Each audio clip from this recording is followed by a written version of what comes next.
Hi, my name is Lisa Phillips, Army veteran, founder, president, and CEO of Gizmo's Gift. And this is Sergeant Rambo.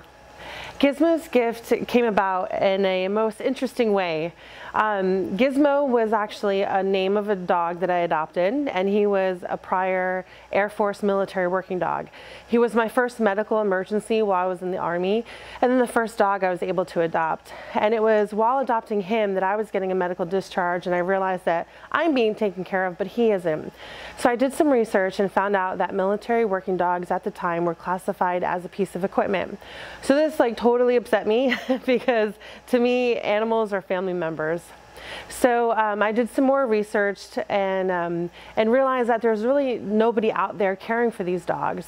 So sadly, when I had to put Gizmo to sleep in 2006 due to his kidney failure, I ended up making a promise, and I promised him that I would make a difference and I would change their classification and make sure that these dogs got the recognition that they deserve, for putting their life on the line. So fast forward to 2011, I'm enrolled at Northeast Lakeview, part of the Alamo colleges. And my English teacher tells me and the whole class to write an essay on something that's meaningful to us. So I picked military working dogs and why they should receive benefits. I also included a few ways that it could be funded. And when I got the paper back, she told me to send it to Congress. So that's really the push I needed to start making a difference for these dogs. I ended up reaching out to Gold Star mom Rachel Lee, whose son Dustin was killed in action. He was a Marine dog handler. And Lex, his military working dog, was severely wounded during a rocket-propelled grenade explosion. And so Lex was actually the first dog in U.S. history to be adopted of working age and capacity to the fallen military member's family.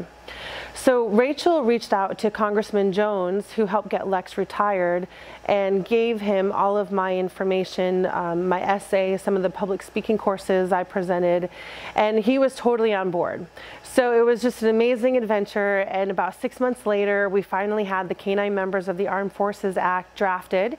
A short time later, we ended up recruiting my prior state senator from Connecticut, Richard Blumenthal.